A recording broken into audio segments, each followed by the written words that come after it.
My name is Murna Hadley, and I was born December the 6th, 1931, in the Ogden Hospital, D Hospital. I think, I'm not sure exactly how much I weighed, but I probably weighed about 7 pounds because my babies have all been about that size.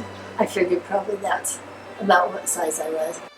They asked me why my parents chose the name Murna, and I'm really not sure exactly why they chose Murna, except for there was a movie star, Murna Loy, at that time, and I wish they'd have spelled my name M-Y-R-N-A, but they spelled it M-U-R-N-A, so it would be different. But that's the only reason I can think. They wanted to call me Opal or something like that. So I'm glad that they changed it to Murna. Our family, I have one brother. We call him our little spoiled brother, and I have 2 sisters who I love very much too. We lived in a house in West Weaver. And it was just a 2-room house. It had a big kitchen, and that was kind of the living area, and then it had a bedroom, and everybody slept in the bedroom. Mom and Dad and my 2 sisters. My little brother was born after we built a new big house right next door. I was the oldest. They said I was the most spoiled, but I think it was my little brother that was the most spoiled. Oh, my favorite childhood memories. We lived on a farm, and I just loved to run and play, and we had a cousin that lived just a little ways away, and so we had people, friends to play with. I can't think of any real specific childhood memories. We just had some real good ones. My grandparents were very kind to us, and we'd like to, on a special night, my grandpa and grandma would come and pick the grandkids up, and we'd sit in the back seat of the car and go in and have some Far's ice cream. And that was our entertainment most of the time. No television. We had a radio that I listened to. I liked to listen to, but we didn't have anything else. No phones or anything to work with. So anyway, it was a fun childhood. Well, there was a depression during the early part of my life, but I didn't really realize that it was a depression because we had all the eggs we wanted to eat and all the milk we wanted to drink, and we weren't poor. We just lived a simple life, and so I didn't really know that we were in a depression. My parents used to talk about it, and my grandparents did, but I was too young to really be into that. Then, when I was 10 years old, World War II broke out. The United States declared war on Germany, and they were involved with the war in Japan. So it was a terrible, terrible war. And I remember that so clearly because my uncles were drafted. They had to go to war, and we were afraid my dad would have to. But because he was bishop at the time, they weren't drafting ministers, and so he got off. Instead of going to the war, he was classified as a minister, and so he didn't have to go into the army at all. As for myself, that was after I was 10 years old to about 15 was when the war went on, and everything was rationed. We couldn't get sugar, we couldn't get flour, we couldn't get gas for the automobiles. As a young person, I took my money and bought war stamps, and eventually bought war bonds so that I could save my money that way because it helped the war effort. We also collected rubber bands or anything rubber that we saw in the roads, and aluminum foil. We collected aluminum foil, made them into balls, and we would give those for the war effort too, because everything was rationed. The day that they rationed the rubber, you couldn't even buy, like a bike or anything because all of that rubber was rationed. Well, my dad knew this man that run the Lowe's department store up in Ogden, and he called him and he said, don't you just have one bicycle left? And the man said, I'll tell you what, if you'll come to the back door, he says, I'll bring my last bicycle I can sell you. I'll bring that to you. So my sister got her bicycle, and we were also happy because otherwise she would have had a bike for another 4 or 5 years. I was more aware of the war. Every time we'd go into a movie show, we liked to go to movies. We could go to movies for like 10 cents a movie, or 25 cents at the most. And so there was a lot of war movies. And so you'd go into a movie and the advertisements would show the terrible killings and things that happened during the war, their invasions and things like that. So as I came out of the theater, I didn't want to look at Japanese people, and I didn't want to look at German people because we were in war against them. I don't feel that way now. I love everybody, but during that time they had so much propaganda against those kind of people that it was a bad time. It was a bad time too, because there was hatred and killing, loss of lives. It really made an effect on me because of my age, I think, because I was like 14, 15 before the war ended, and it made a big impression. Oh, holidays, we had a lot of fun. We lived out in the country, so we weren't involved in a whole lot of them, but especially the 24th of July, we'd always go to the rodeo, and the 4th of July we'd have, we didn't have a lot of fireworks like we do now because it was during war, but we had a real good time. We always, Christmas time was a special holiday because I always got a new soft flannel nightgown for Christmas that my mother had made. My parents didn't spend a lot of money. I probably should tell you about this little part of our Christmas, but my dad, because we didn't have a lot of money, he didn't want to have a big to-do. So one day we were traveling down the road and we went up a hill and we were right behind a load of Christmas trees.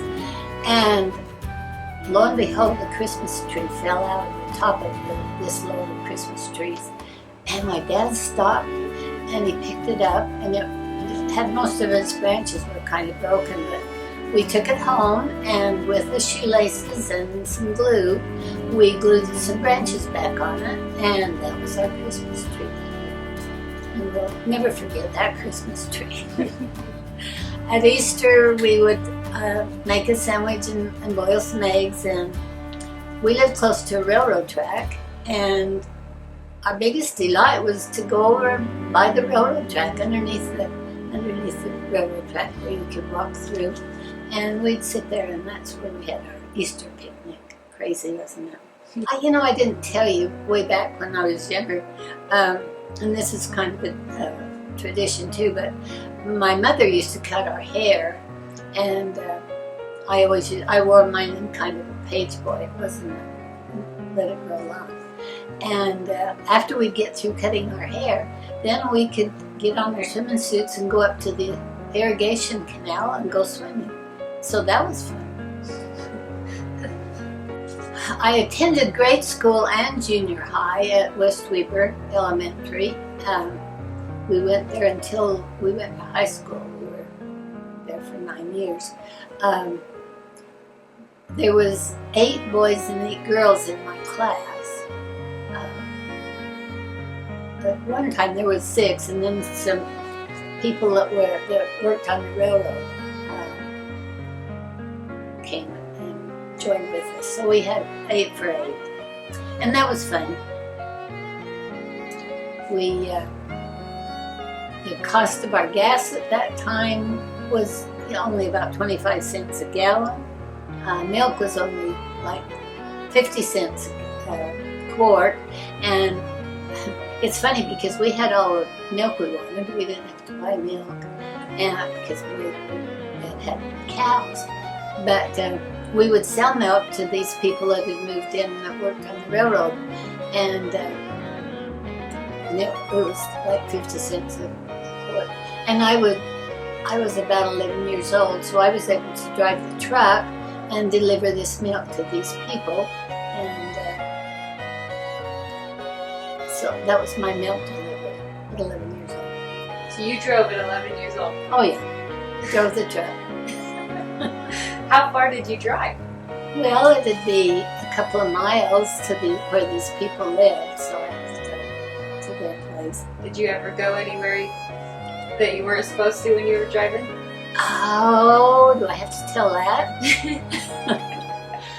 Only once. And I didn't get into trouble.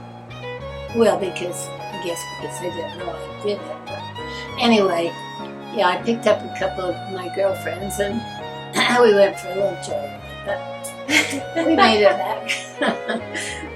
Our vacations, it was interesting because even though we didn't have a lot of money. My dad was a good worker. He had this little farm, plus he worked at the sugar factory. He boiled sugar. And but he always liked to take a 2 weeks vacation. He would get a 2 weeks vacation from his job, and he'd pack all us kids in the car, and all us kids. There was me and Arlene and Marion, I guess. I don't think Willie ever went with us, but because he was too young. But then we would go on a long vacation. We went up to Minnesota one year to his old mission, where he had served his mission. We went to let's see, a couple of other places that we went. But we would take long vacations.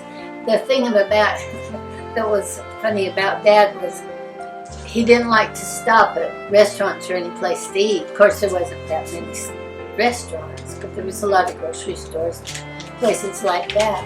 And so he didn't like to stop. Or he didn't like to stop so we could go to the bathroom. So we'd have to go in the morning and then just be really good until we could stop again. But we would stop at the grocery store and we'd get a quart of buttermilk, a piece, and the loaf of bread and a pound of bologna. And that was our meals for the day. We just ate on buttermilk and bologna sandwiches. And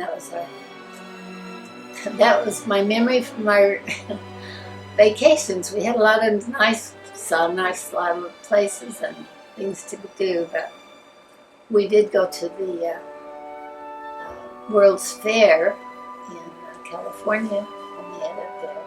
I remember going to that. So we had some good vacations.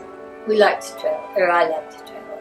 Back when we were talking about the first house we lived in, I kind of wanted to describe it a little bit better.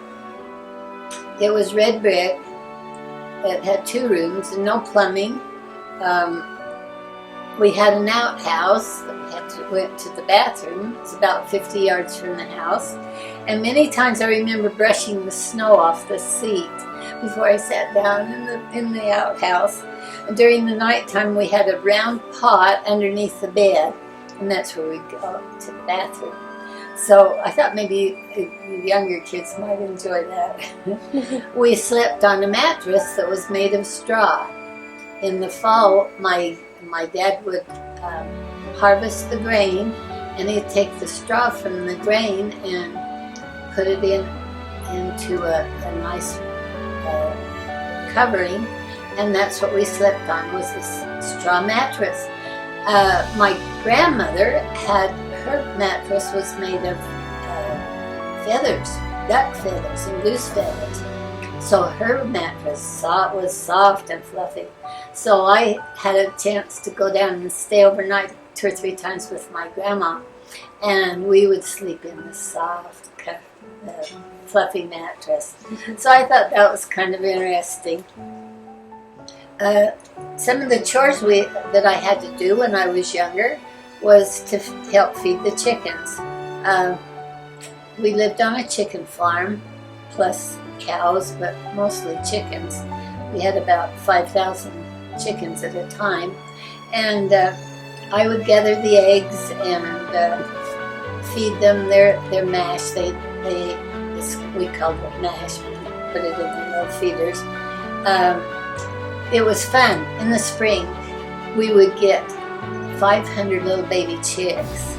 We had a special chicken coop for them, and we would get 500 little baby chicks, and it was my job to help feed and water them and watch them grow. And that was a lot of fun in my early years too.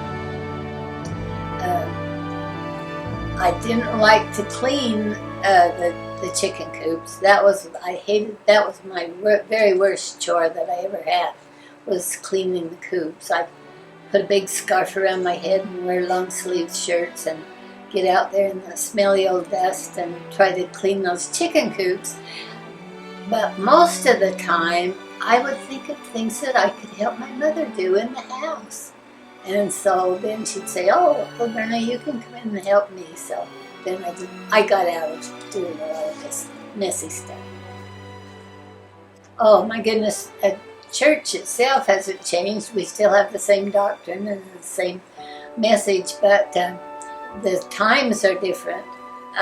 When I was young, we would go to church on Sunday at 10 o'clock. We would go to the ward for about an hour and had the sacrament meeting and fast meeting. And then about 2 o'clock in the afternoon, we would come back again. We'd go home in between and have a lunch. And then about 2 o'clock in the afternoon, we'd go back again and we would have our lessons. That's when we were taught our lessons. And then on either Tuesday or Wednesday, depending on the ward, I guess, we would have primary. Primary was in the afternoon after school. The bus would stop and let us off at the church, and we went to primary in the afternoon from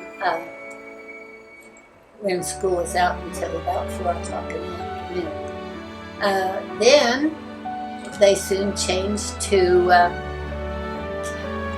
3-hour blocks where we'd go to church all day long. We had primary, the whole works was all on Sunday, and that kept a lot of people busy all day Sunday. So now they've changed it so that we only go for an hour. 2 hours. 2 hours instead of the 3-hour block, which makes it nicer for the family at home, and we still have primary and everything while the Sunday school's going on. Works real well. Now we have this terrible pandemic that we're struggling with, so I go to church over to my brother-in-law Gordon's place for Sunday morning at 10 o'clock, and we have the sacrament. He blesses and passes the sacrament to I and Maxine, and then we have either a video or a thought or a talk from one of the general authorities. And that's our Sunday meetings. We only go once a month, and so hopefully one of these days we'll be back to normal again. But it hasn't been bad. We have a real good spirit over there, and so I haven't felt too bad about it. So I've had lots of jobs. My very first job, besides working on the farm for my dad, which I didn't get paid, only food and clothes, but my first job out of the home was to pick cherries. And we would, about a carload of us would go over to North Ogden, and we would pick cherries all day long. And I think I made 50 cents a bucket. And, it took a long time to pick a bucket full, especially when you eat probably half of what you pick. And then we had cherry fights up in the trees, and so I don't think I made very much money picking cherries. But we had a good time. Anyway, I did though. Doing that, picking cherries, I made enough money to buy me a new dress. I think my dress cost about $5, and a new dress to wear on the 4th of July. So I was really proud of myself. I did make some. So anyway, my next job was after I got married, just barely, and that was working at a canning factory, peeling tomatoes. And that was a hot, messy job. I wasn't feeling it at the time because I was expecting, and it was not very. I try to forget that one. I think I made probably 50 cents an hour at that. It wasn't much that bad. And then my next job, my dad worked at the Layton sugar factory, and he was field man there, and so he hired me to weigh the beets. When the farmers would bring their big truckloads of beets in, then I would weigh their trucks, and I would tell them how many pounds of beets they had. So that was my second job. And then after that, somebody told me, I guess it was one of my girlfriends, said, why don't you apply to one of the high schools and work as a paraprofessional or a teacher's aide at one of the high schools. And so I applied to Bonneville High School because that's where my friend worked. And I got the job, and I enjoyed that. That was a fun job to meet all the high school kids. I got really close to some of them. I had several. It wasn't just correcting teachers' papers either. I was involved in a lot of things, the graduation ceremonies, and we had a little greenhouse. So we had a little greenhouse where we worked, and there was a lot of things I did at Bonneville that I really enjoyed. And I worked there for about 10 years. And then Dallas Green, just down the road here, came by, and he said, I'm opening a new farm store down in Layton. Would I be interested in managing that farm store? And I thought, oh my goodness, how managing a store. I didn't know if I could ever do anything like that, but I like challenges. I like to do different things. And so I quit Bonneville and went to work for Dallas Green down managing his store in Layton. Met a really lot of nice farmers and good people. And I enjoyed that job too. It was hard work. There sometimes a little lady would come in and pregnant and want some feed for her cow or something, and so I'd have to go get the big sack of feed, put it on the rack, and then put it in her car. So it was heavy work, probably way too heavy for me because I eventually paid for that. But I enjoyed it. It was fun. It was fun to meet people. I enjoyed that one. And then when I got tired of working for Dallas because it was hard work. And my buddy had started to tell me about it.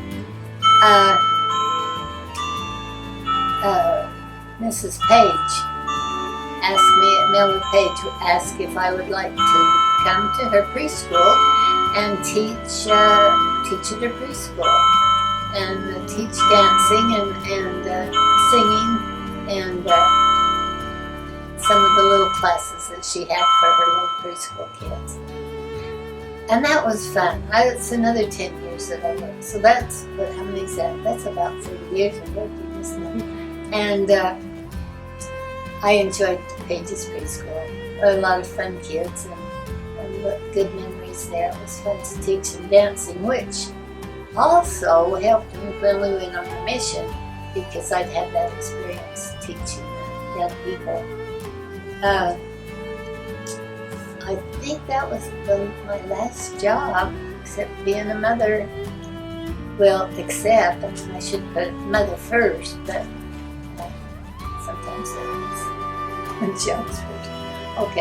Okay, Grandpa was born here in Canesville. It's West Haven now, but Canesville, and he was the ninth of 11 children. He has 2 that are younger than him, but most of them are older. He loved all kinds of sports. It started out when he was a very young man. He loved sports. He loved baseball, he loved basketball, he loved anything to do outside. In fact, to raise enough money to buy me an engagement ring, this is way when he was a little older, he trapped muskrats. And we would get in his car and go around to the ditches and trap muskrats. So he liked anything outdoors. He loved to be outdoors. He didn't like horses. He had a horse that he drove down to take his cows down to the pasture. He would ride down on his horse, but he didn't like to ride horses. I was surprised because I loved to ride horses. But anyway, he catched baseball in high school. He was on the teams in high school in baseball and basketball. And then he started to umpire when he was out of high school. Right out of high school, he started to umpire. And he umpired basketball mostly, a little bit of, and baseball, but he didn't umpire any football or things like that. It was mostly baseball and basketball. He umpired and refereed until his legs started to bother him, and he would run down the court in basketball and sometimes trip and fall or almost fall, and so he had to quit umpiring. Besides all his sports, he loved to sing, and he was, it was just right, probably about 5 years after we were married, he started singing with a quartet, and that's when, for 50 years he sang. He sang in choirs at school. He sang, he didn't especially care to sing solos, although once in a while we would get into, but he mostly likes to sing with the quartet or with the choirs or whatever.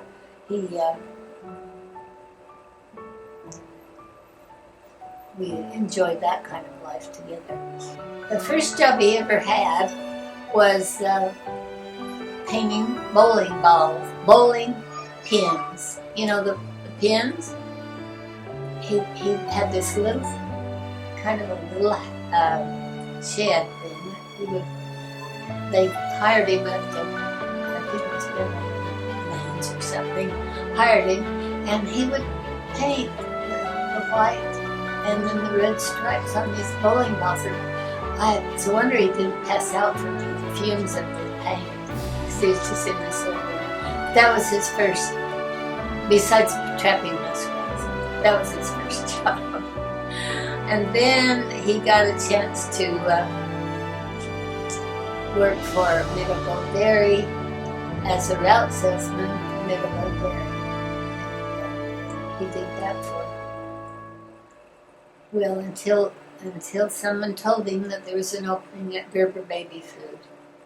And he thought, well, that would be a good job. And they offered him a lot of incentives to quit his job at Medical and start at Gerber. And so he started at Gerber, and he worked there for 30 years. He received an award for 30 years at Gerber. He liked that, and we got all the baby food that all our kids needed, and we also fed our pigs with the outdated baby food. So it was quite a job. I was just out of the 9th grade, just ready to go to high school the following September. But during that year, that between the 9th grade and my first year in high school, my girlfriend and I loved to ride bikes. We were, well, you know, we didn't have money to drive. We didn't have cars or gas or anything, so we loved to ride bikes. And Grandpa liked to ride bikes too. They rode every place because, like I say, wasn't that available to both of us. So one day, my girlfriend and I decided we wanted to go swimming. Well, we lived about 20 miles from the nearest swimming pool, Hot Springs. And we thought, well, we can do that on our bikes. So we hopped on our bikes and went out to Hot Springs. But anyway, after that incident, we decided we didn't want to travel that far to go anyplace on our bikes. So the next time we went, we drove our bikes over to Plain City, which is only about 5 minutes away. And it was the same day as Grandpa and his friends decided to ride their bikes over, because it was, they called it the black and white days. It's when they showed their cattle. It was kind of like a fair almost. They showed cattle and animals and things like that over at Plain City at the park. So when we got over there, why, here comes these guys, and of course, you know, we were interested, and so were they. And so we got talking to them and got acquainted, and I kind of liked this tall, good-looking woman, and my girlfriend, and she got with somebody. But anyway, we talked. But you know, Grandpa was, you won't believe this, but Grandpa was really, really shy. I mean, around girls, or at least around this girl. And he was too shy to, you know, ask me for a date or anything. And so we just went home, didn't think any more about it. And then that night, why, I got a call on the phone, and it was his friend Kenneth Finch. And Kenneth said, I'm calling for Roland. Would you be interested in going to a dance with him? And I said, well, yeah, yes, that'd be fun. So anyway, that was our first date. He had to call and invite me to go to a dance with him. And we went to the dance the following Friday night and had a really good time. I appreciate Grandpa because he was such a gentleman. I mean, he always opened the doors for you, and he always, you know, held the door as you walked into a Palmer place. And he really treated me like a lady, and I really appreciated that. I not because I had dated a whole bunch of guys, because I had, but I just knew that he was somebody that was really special. So that's how we met. It was over at Plain City. Yeah, we went, after that we kind of started dating because this was his first year at high school because they didn't go till they were juniors because they had their elementary school up to the 11th grade. So he went to to the high school, first experience of high school at the 11th grade, and of course my first experience was the 10th grade. So it was fun because by that time we had started to date every once in a while, and so when you got in high school and you always had a date, that was really fun because we went to all the dances and all the basketball games and all the activities that they had out there, and then we just went steady and had a good time for 3 years, and then the summer, or actually the summer after when I graduated. I graduated a week after I graduated from high school. I got married, so it was before then. It was winter that I was a senior in high school, and it was that December.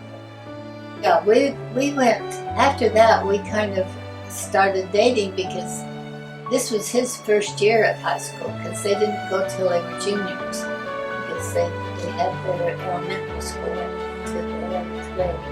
So he went to the high school, first experience of high school at the 11th grade, and of course my first experience was the 10th grade. So it was fun because by that time we had started to date every once in a while, and so when you got in high school and you always had a date, that was really fun because we went to all the dances and all the basketball games and all the activities that they had there, and then we just went steady and had a good time for 3 years, and then the summer, or actually the summer after when I graduated. I graduated a week after I graduated from high school.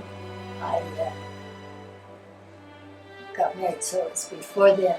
It was winter that I was a senior in high school, and it was that December. He first asked me when we were at an outing down at Temple Square.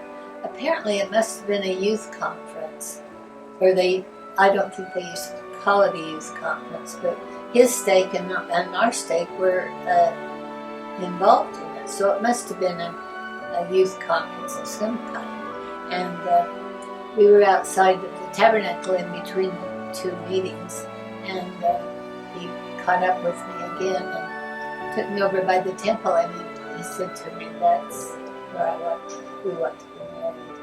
He didn't give me a ring at that time, but that's when he kind of proposed. So we were dating and everything. We had a stake conference, and Elder LeGrand Richards was our general authority at that time, and Roland had to speak during that conference, and he told about me, how he had met me and we'd gone on this date. He was going to go out with his friends and have a smoke, and I told him if he went out, why he would need to date me anymore. And anyway, it was impressed, I guess, President Richards, or Elder Richards. And so our bishop at that time got a hold of me and Roland and took us and introduced us to President Richards and or Elder Richards, and Roland said to him at that time, because he was 18, and he said, "Brother Richards," he said, "do you think you could lower the time to go on a mission? Because I really want to go on a mission. I really do." He said, "And could you lower the mission age to 18?" because at that time I was 21 before he could go on his mission. And he said, I'd really like to start, going on a mission now after graduate. And Elder Richard said to him, Brother Hadley, he said, if I lowered it for one, I'd have to lower it for everybody. And little did we know in years hence they did lower it. But he said, my advice to you is to marry this young lady in the temple, and he said, and then you'll both be able to go on a mission together. And so that's what we did. So that December, my wedding date, like I say, was 31st of May, and we were married in the Salt Lake Temple. It was a beautiful, beautiful day when we went down. It was, May is such a pretty time of year anyway. But all of the yellow roses, I don't know if you noticed, and you probably wouldn't. But anyway, every place we looked as we traveled down to Salt Lake, the yellow roses were out, wild yellow roses, and so they're my favorite color. But I wore a white dress, just a short white dress that, to wear to the temple, and a cute hat. I had a really cute hat. It's too bad I haven't got a picture of that. It was just a quiet ceremony. There was just my dad, mom and dad, and his mom, and his sister June was the only ones that ran the ceremony. But it was beautiful. He gave us some beautiful advice. And then for our luncheon, you talk about going to these fancy places to eat. We went down in the basement of the temple where they had a little cafeteria and had some vegetable soup, and that was our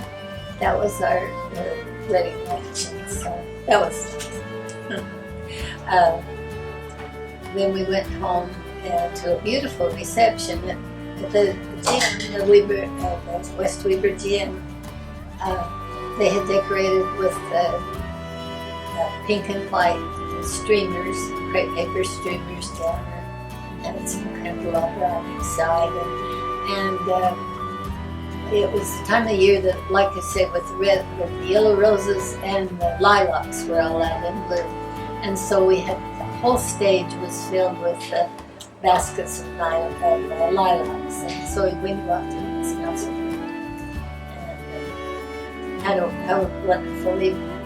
Except when we got ready to go home, or to go back to our apartment, I could tell that my friends and his friends, they used to do the worst tricks on married couples, engaged couple, married couples. They would take the girl, the bride, and take her someplace, and then they'd take the boy someplace. And they'd separate us. And we knew that this was coming. We could tell, by the way the kids were acting, that something was going on. And so my uncle, who was a sheriff at Weber County at that time, Uncle Blaine, he gave us some handcuffs. And he handcuffed me and Grandpa together so that they couldn't get us apart. And then Uncle Harry Peak rushed us out to his car, and because they had our car all decorated, rushed us out to his car and got us in the back seat and drove us up to a motel. He took all the back roads so that people couldn't follow us, and took us up to this Mauna Loa motel up in Roy. And that's where we stayed that night. And Grandpa had to get up the next morning and go to work, so we had to hurry up and have somebody come pick us up and bring us out. But anyway, that was how we spent our... We didn't go on honeymoon because he had to go out to work. And you had mentioned you went to Yellowstone later on. Mm-hmm. A year later, the year after we were married, he took me up to West Yellowstone, and right on our anniversary, and that's where we had our honeymoon. So. And you said you went there every year? Yeah, Since every then, year for a long time. since, and until Grandpa passed away, just about, we would go up to West Yellowstone for our anniversary. Yeah, I was just going to add about when they separate the bridegroom, they called it a shivaree. I don't know why they called it shivaree, but that's what they called it. Anyway, somebody came and picked us up at our motel, brought us home. And we came home to our little house that I was born in, the little 2-bedroom house that I told you about that didn't have a bathroom. That's the home that we were going to live in until we got something nicer. When I opened the door, my heart just sank because because they couldn't chivalry us, they had taken the house and just tore it all apart. They took all the bedding off the beds. They took they put canned goods down the chimney. You can't believe how they crushed potato chips and put that on the mattresses of the bed. They put my panties from the ceiling, the ceiling light that was hanging. Just you can't. It just made my heart sick. I probably shouldn't. I should put that out of my mind, but it was so traumatic to me. Anyway, that's just a little add to it. I like to say we lived in this little 2-room house for the first 5 years that we were married, and so he helped my dad with his garden. We didn't really have a garden of our own. Then we moved after we'd been married 5 years. No, about 3 years probably. Grandpa hurt his back really bad, and so we had to move down to my uncle or Roland's brother-in-law's sister's home down in Taylor, where they had 6,000 chickens that we had to tend.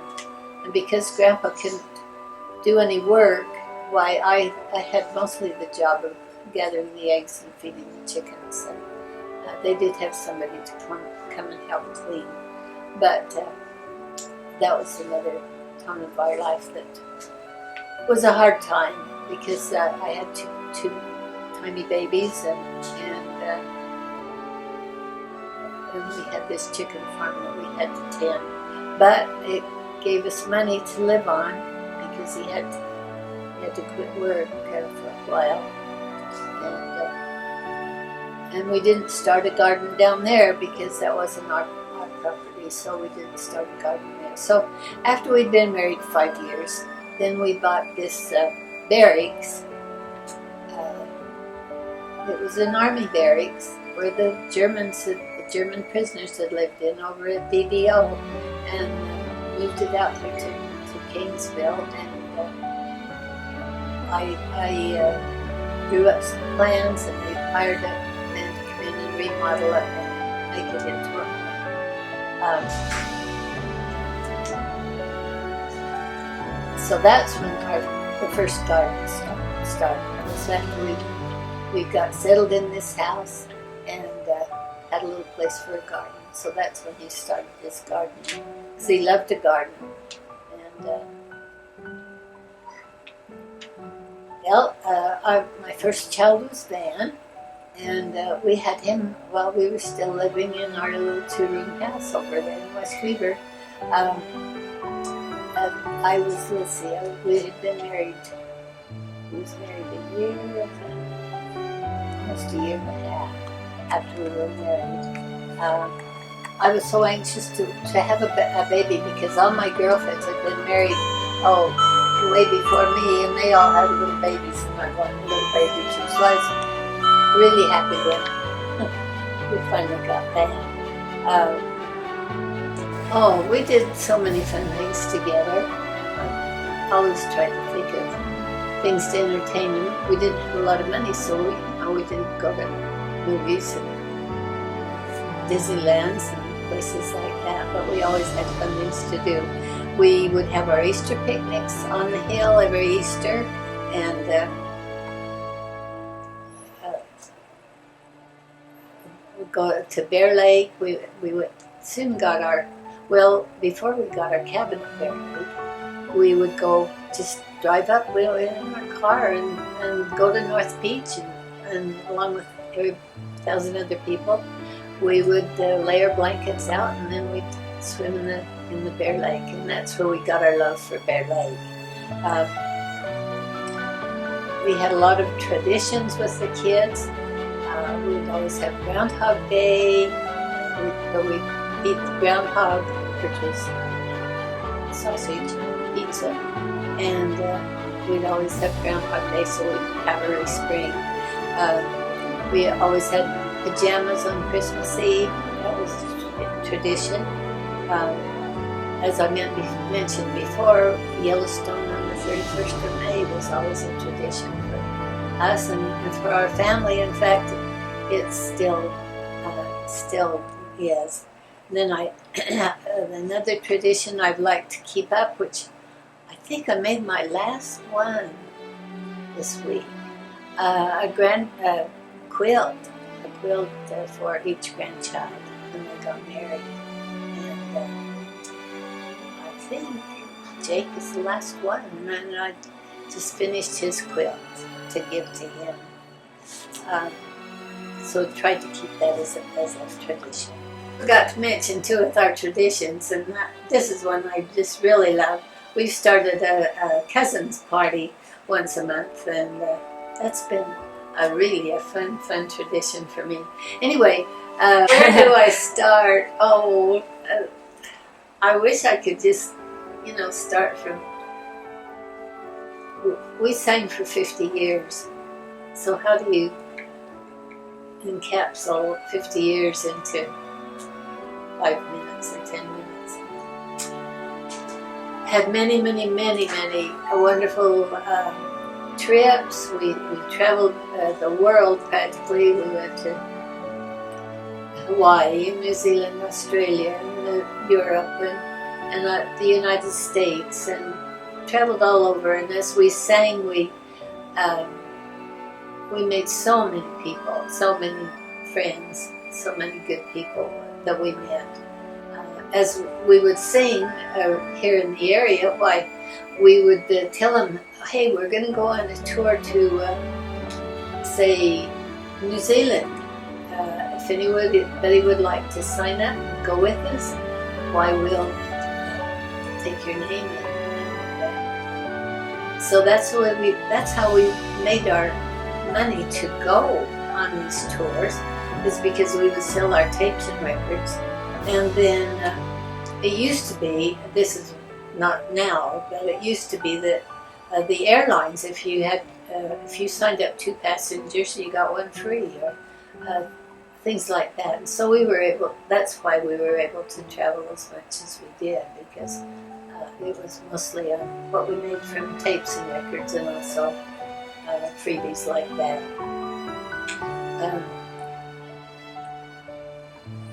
A lot of miracles happened on our way. We had a lot of things that happened. As far as miracles, one time I remember when we went to Star Valley, Idaho, and it was winter time. The roads were bad, everything was bad, and we got over there. We had a show over at Star Valley, and on the way home, we stopped and helped some people that had a couple of flat tires, and so we stopped and helped them. And when we got through helping them, by that time fog had set in. Fog was really thick. And as we went up over Monty, the fog was so thick we couldn't even see the road at all.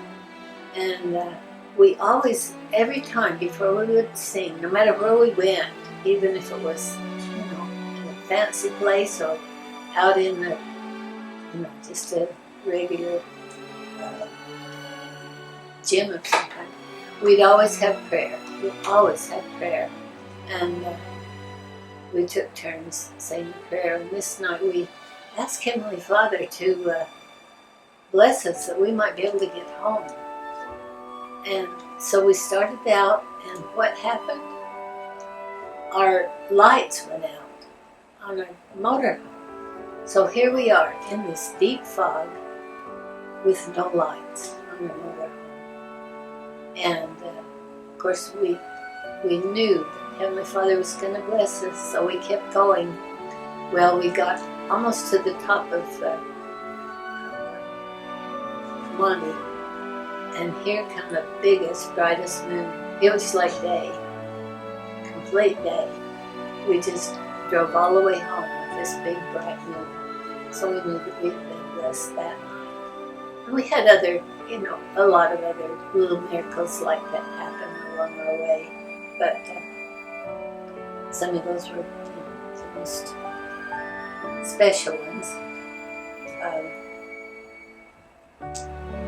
We were privileged to sing for, I think, 4 of the residents of the church. Was it Kristen River? Was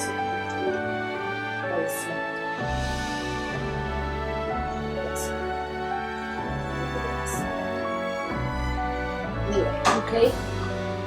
Did you sing for President McKay? McKay. Yes. Anyway. I don't think you'd said Faust before. So, a lot of them. That's amazing. Anyway, there's a lot of general authorities, and that to us was very, very special too. In fact, I think it was President McKay. Either that or maybe it was President Hinckley. After we got sang for him, we sang for it down at Temple Square, and at one of the, I think all the general authorities were there. Anyway, we sang for them, and he thanked us for singing. He said, "I didn't think anything that good came from Hooper." So it was cute. When did you start playing the piano? Because you always played for I a bit. played right from the very first, yeah. In fact, I played for Roger before I even played for the 4 R's. Roger and his wife, Annette, moved into our ward. And when he moved in, he was a beautiful singer. And so somebody said, "Well, why don't you get Murna to accompany him?" So I played for him even before the 4 R's. And then as he sang, and then of course Roland liked to sing, and so when we get there at church, and Ronald liked to sing too, and so they'd start singing a little bit louder. Well, they sounded pretty good, in the audience. And then one Sunday, Richard sang sat behind us, and he was singing, and he kind of had like a tenor voice, and that's what we needed, was a tenor. And so we asked him after we got through church that day, "Richard, how would you like to come in?" And Roland and Roger and I and Ronald his little quartet, because this lady in our ward that was trying to have a little program for one of the organizations, she asked if Roland could get a quartet together. And so Richard said, "Oh yeah," he said, "I don't know if I dare do that or not." He was so nervous about singing with these 3 guys, but that's how we got to sing. Oh yeah, it's Remember Me. Yeah. I agree. That one's an easy one. Do you have any other things you'd like to say about the 4 R's? Oh gosh, I wish I could tell you some of the really neat experiences that we've had, but mostly it's just the people we've met and the good feeling that we had. And they always did, they were funny jokes and silly things that we did, but everything was clean. People liked our programs because they were good, LDS programs. We'll have to do. Anyway, when Grandpa was close to being retired, but he still had about 2 or 3 more years. Well, it was had about 3 more years before he'd be retired. And he was still a state president. And but we wanted to go on a mission. We were anxious to go, and the kids were all grown and on their own, and so we thought it'd be a perfect time to go on a mission. And so we, I can't remember who it was that came to our state conference this one day, and so Roland went up to him and he said,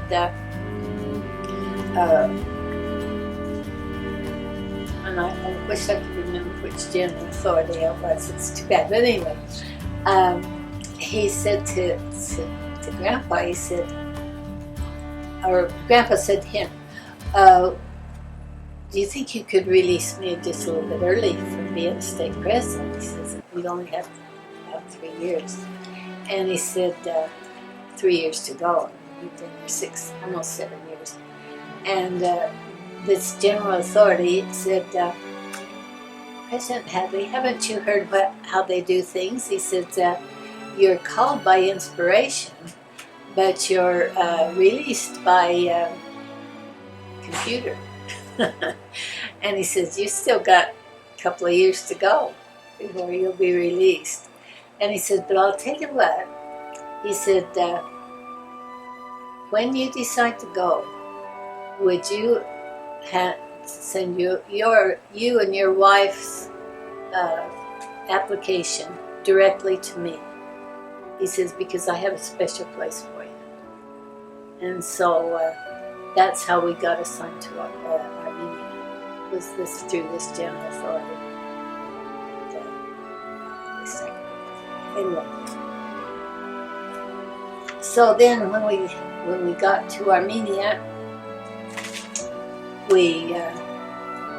it was wonderful.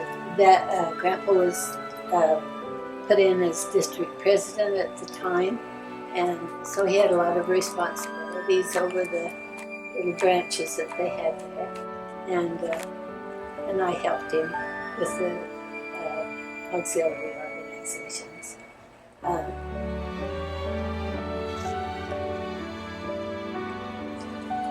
Before we went to Armenia, in those 3 years, in between while he was still state president, we were called into the temple, and we worked in the temple for about 3 years.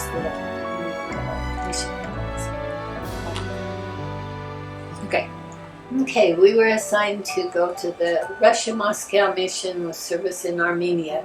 Nobody knew where Armenia was, so I had to get a map out and found out that it was a little country in between Georgia and Azerbaijan. Anyway, it's over in that area. And we were assigned to be humanitarian missionaries, which just after about 2 years before we got to Armenia, they'd had a terrible earthquake, and there were 30,000 people were killed, and their houses were all destroyed. And so one of the reasons why they sent us over there, besides the church, was to help these people, because they needed clothing, they needed food, they needed everything. Their houses were just in rumble because the earthquake was so hard. It was, I can't remember what magnitude, I know it was 9 point something. And so it was a terrible, terrible earthquake. And many lives were lost. 30,000 lives were lost. And this is just a little country of just about 1 million people is all. So you can see why they needed help from the United States. So that's one of the reasons that we were called, or that's how we got our visas, in other words, is to help people with that. And that was wonderful, to go from place to place and village to village and find out what the needs there. Most of them had somebody that they could help us with and tell us what the needs were. And so we had bundles and bundles of clothes sent in from the desert industries. We had food, flour and oil, and all kinds of food for them to eat.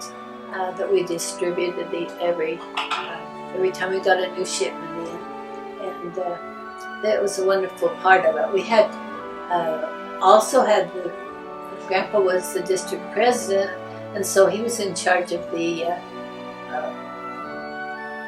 branches. I think we had 8 branches at the time, with just a few people in each branch. It wasn't a real big mission, but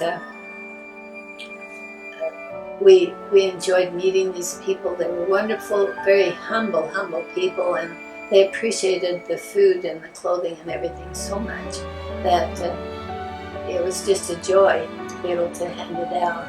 When we would pop open those great big huge bundles of clothing, and Relief Societies would come in and look through these clothing, I'd think back home about the people that had donated these clothes, and what a joy it was for these people to have these things to wear. Shoes and well, everything. They needed everything. While we were there, I was assigned to help in the orphanages if I wanted to, and find out what their needs were. And there again, there was many orphans because of this terrible earthquake. And so I chose this one orphanage that was up on the hill. And we would take a gondola and ride up to this orphanage. My interpreter and I would ride up to the top of this hill, and there I would teach them English. I made some little booklets and taught them English, a little bit of English, and then they loved to dance. And so the dances that I had learned or taught the kids in preschool was a help to me, because that's the little dances that I taught these little Armenians.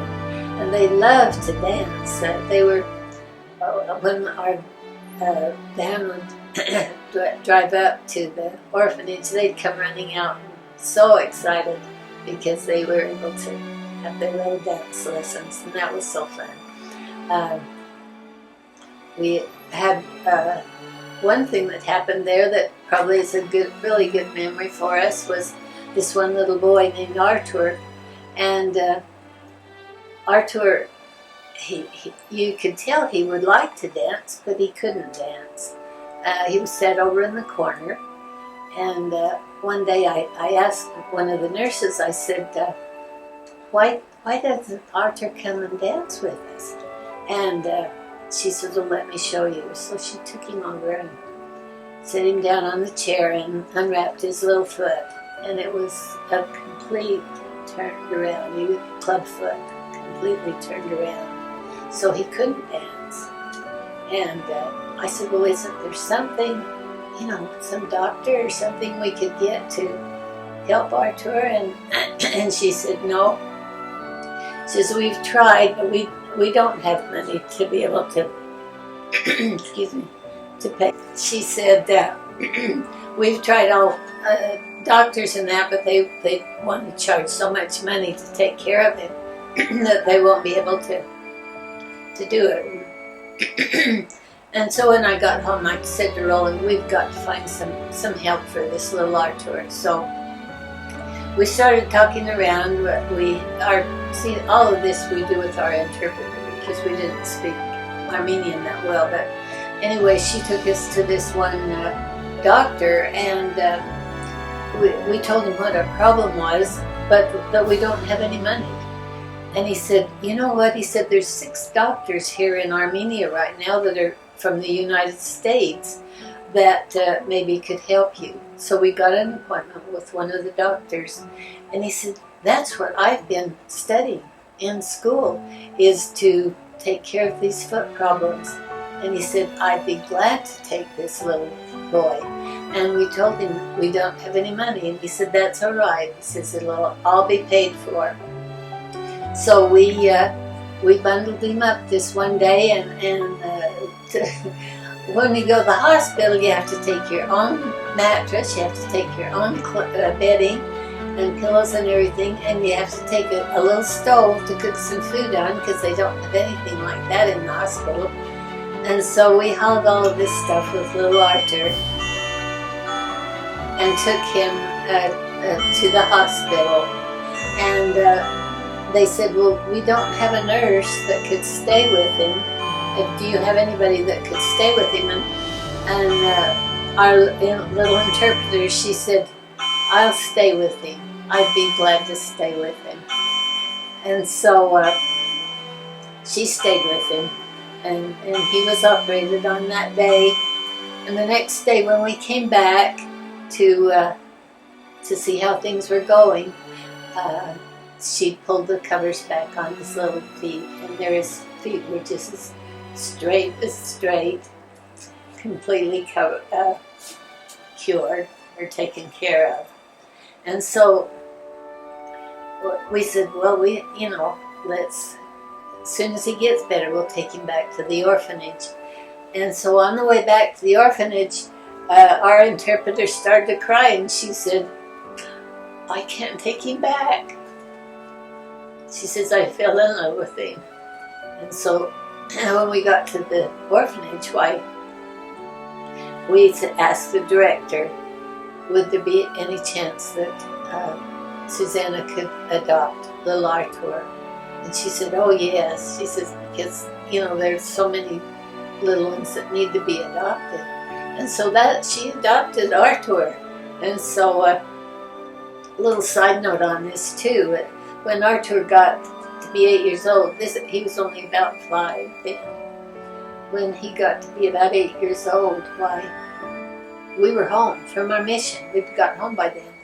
And Suzanne wrote us an email, and she said, Arthur won't be baptized unless Roland baptizes him.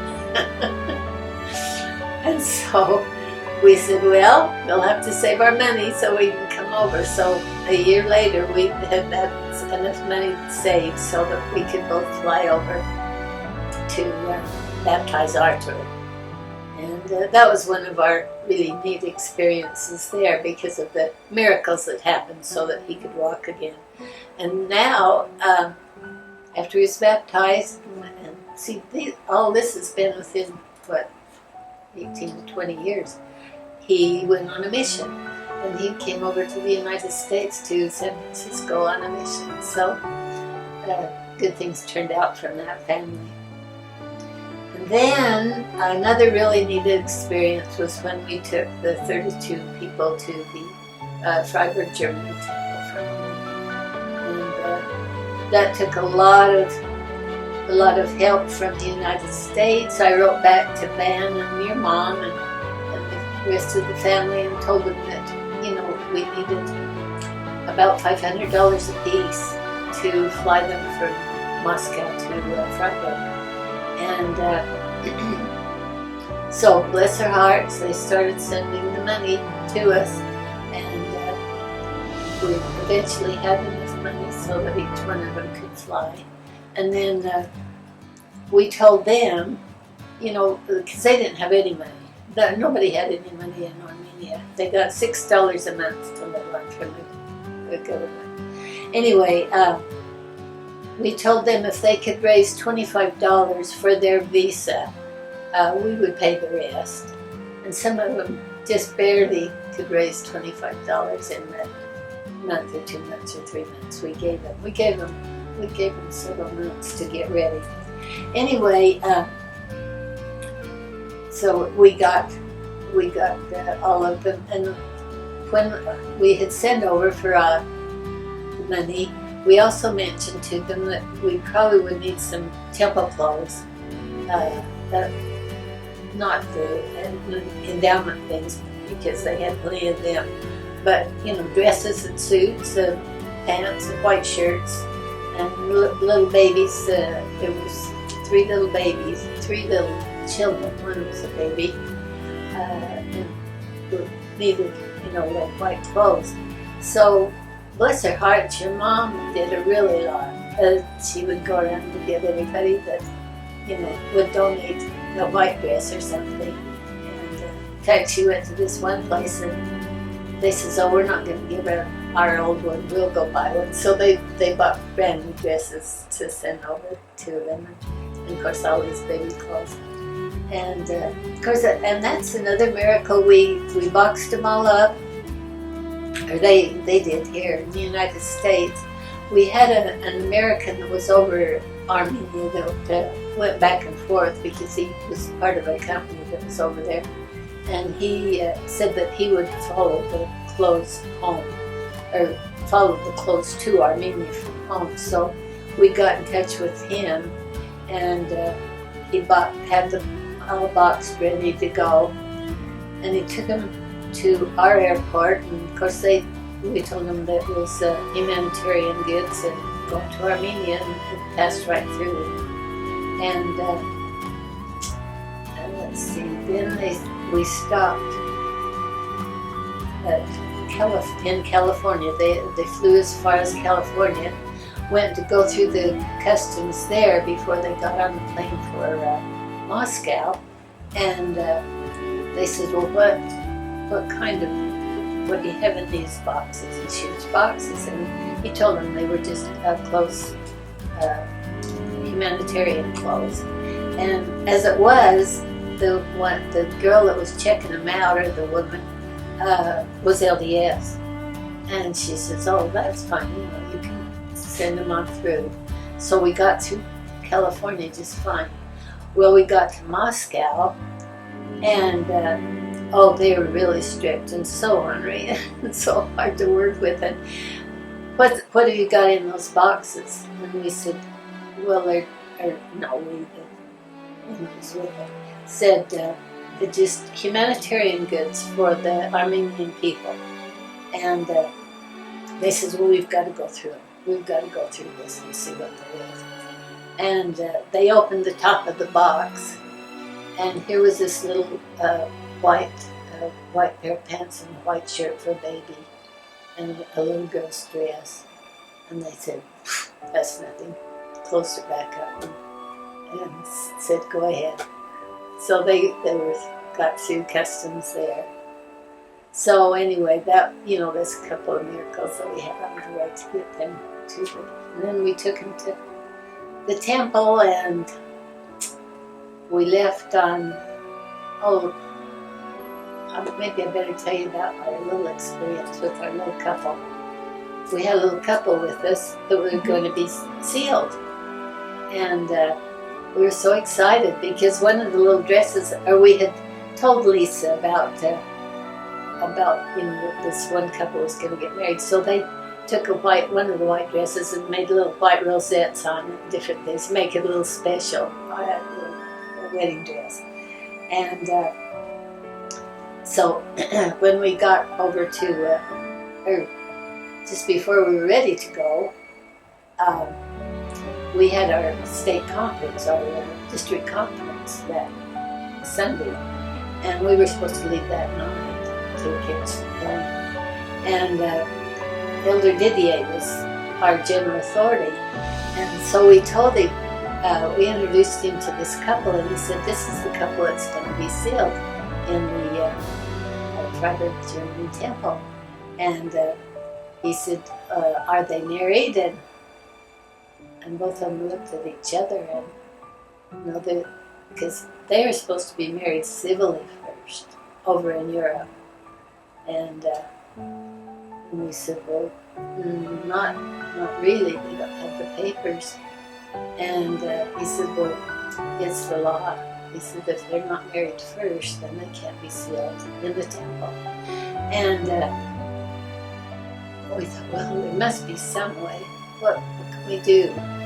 And he said, well, if you get permission from his parents that he can be married, and her parents that she can be married, then that's the same as being married. He said, that's the way they get married over there. They sometimes don't even have a ceremony.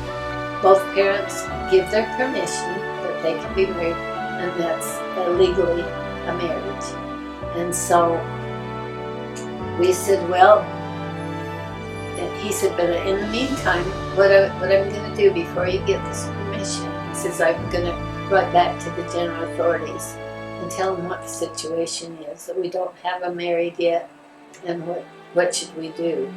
And so he wrote back, and I guess the general authorities were meeting on Tuesday afternoon, and that's what they told him, that if he had permission from both parents, then they would give the okay for them to have the seed. And so then he called back Wednesday morning when we were to leave to go to the temple, and he said, I've got permission, they can be married in the temple. He contacted the temple president there in Freiburg, and so they got the permission to be married. So anyway, they were married and were sealed together. And we got there on, we left Sunday night. We traveled mostly through the night, got there real early Monday morning, and we flew to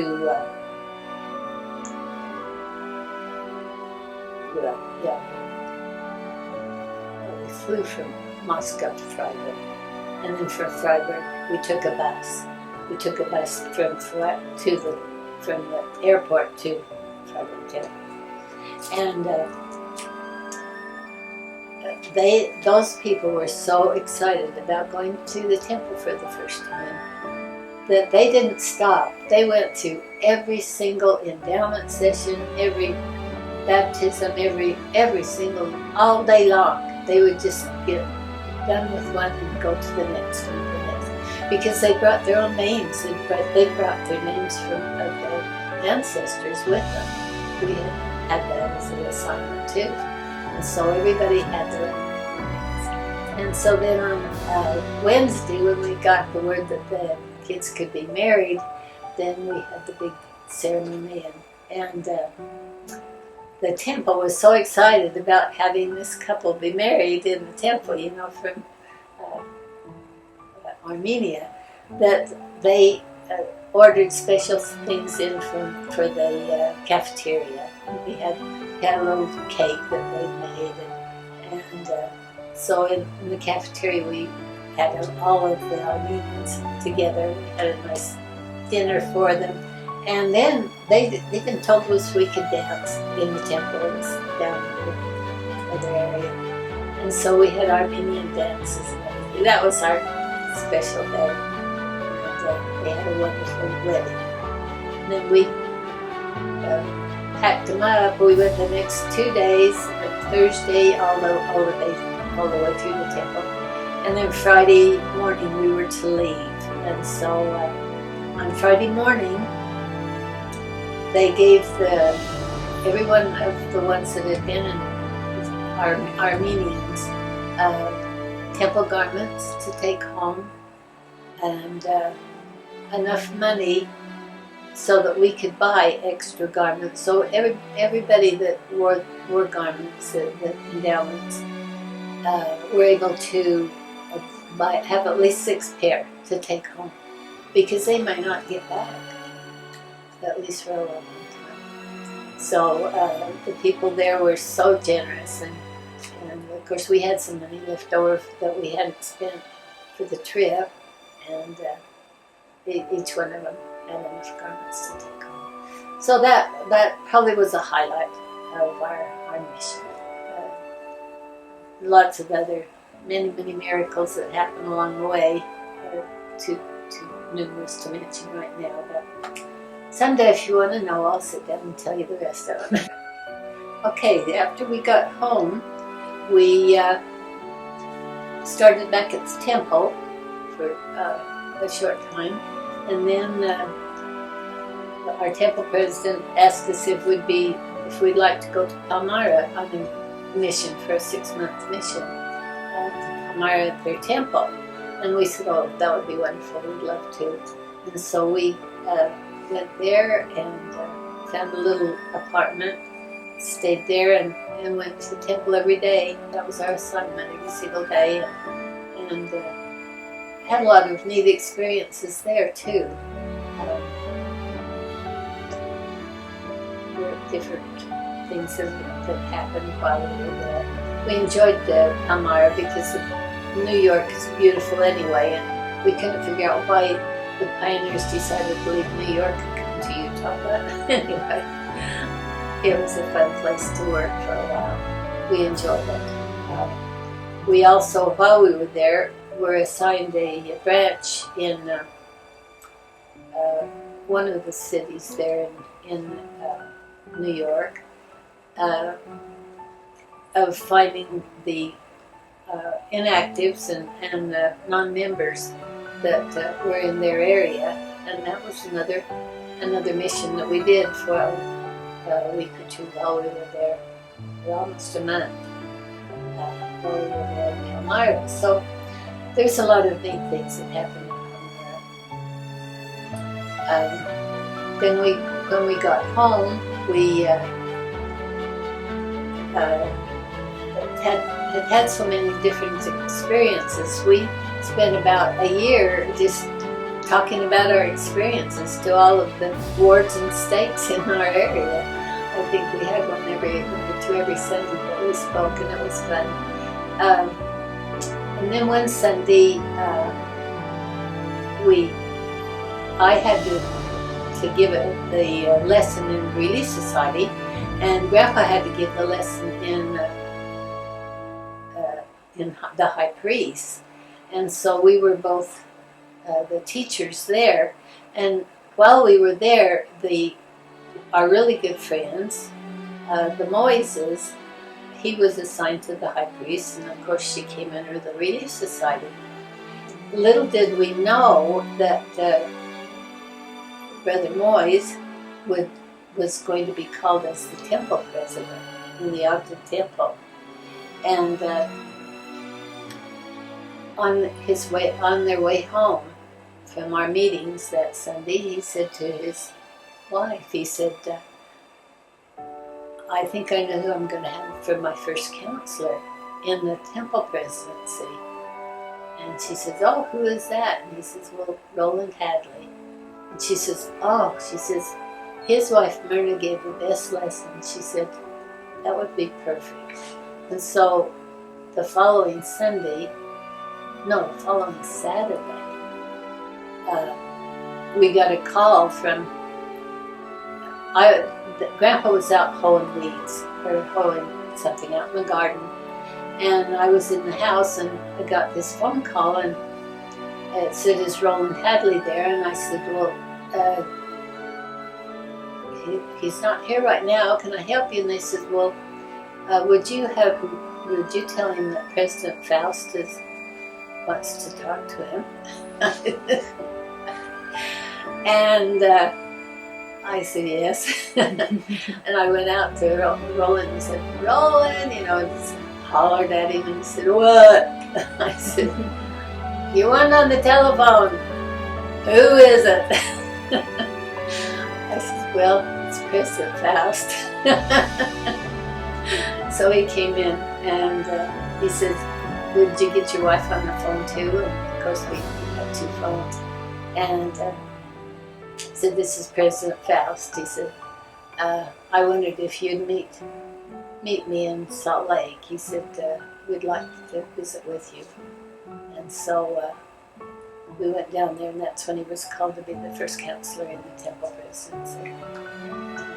A lot of neat things happen after that. There's just one thing after another. We go from one exciting thing to another.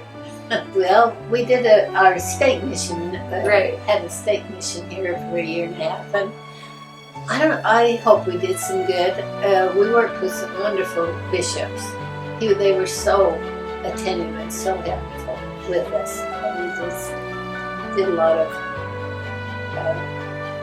of visiting, a lot of fellowshipping, and it was a neat experience just to be a quiet little mission here that we could. We tried to do every day. We tried to do the mission rules as much as we could, and we enjoyed that mission too. My hobbies now. Oh, probably quilting and. I don't know, I don't have a real lot of habit. I love to have the grandkids come, and I love to, visit, and I play the piano every once in a while. I am teaching Easton how to play the piano now, and he's doing a good job, And I've taught Isabel, and she took it by the horns. She plays better than me now, and does a real good job of it. And I love to teach them, and I'd like to teach any of the kids that would like to be taught.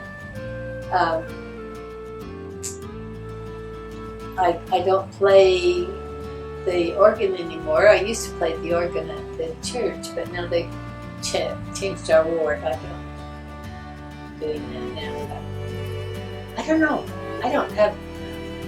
I just like to read. I like to study. I like to get into family history. All those kinds of things. My very favorites probably next to pizza would be Chinese. And my Diet Coke, or my Diet Pepsi. Don't like Diet Coke. Diet Pepsi, which I don't know. I heard that the elder Luchtdorf drank Diet Pepsi, so I don't feel too bad. You know, I really like that. Is it the one about the famous showman? The Greatest Showman? The Greatest Showman. I really, really like that show. I like Sound of Music. I like anything musical. I love musicals. I really, really like this. I've just heard in the last probably few months. It's called The Prayer. I don't know if you've ever heard the Chico and David Archuleta sing it. And that's what I want sang at my funeral, ladies. So anybody that's listening to this, I've already told 2 or 3. I gave the music to Isabel for her to practice.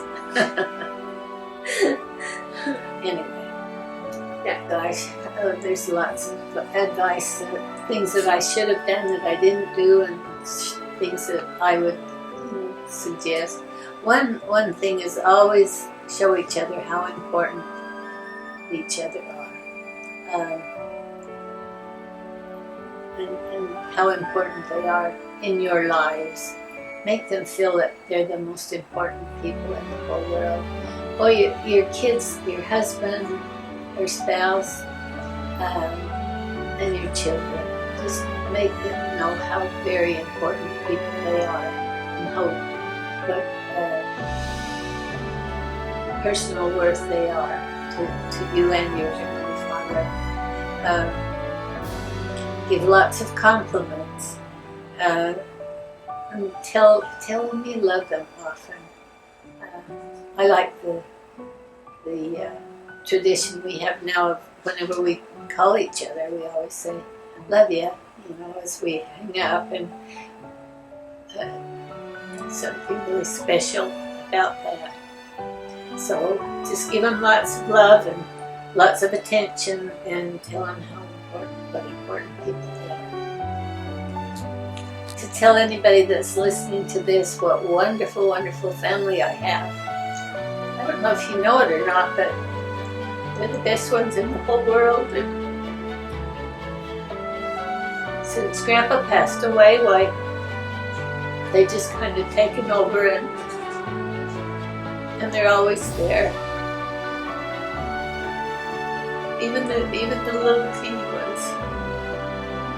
Sometime when we get a chance, I'll let you read the story about Grandpa's passing and how beautiful that was. And just to let everybody know that how much I've been blessed, and how my testimony that I do believe in Christ, and that all the miracles and everything that have happened to me in my life, and the wonderful experiences that have happened, was because of Him and the Savior and the atonement. Know that God lives, and I know He's there, and He blesses me every day. And I say this in the name of Jesus Christ. Amen.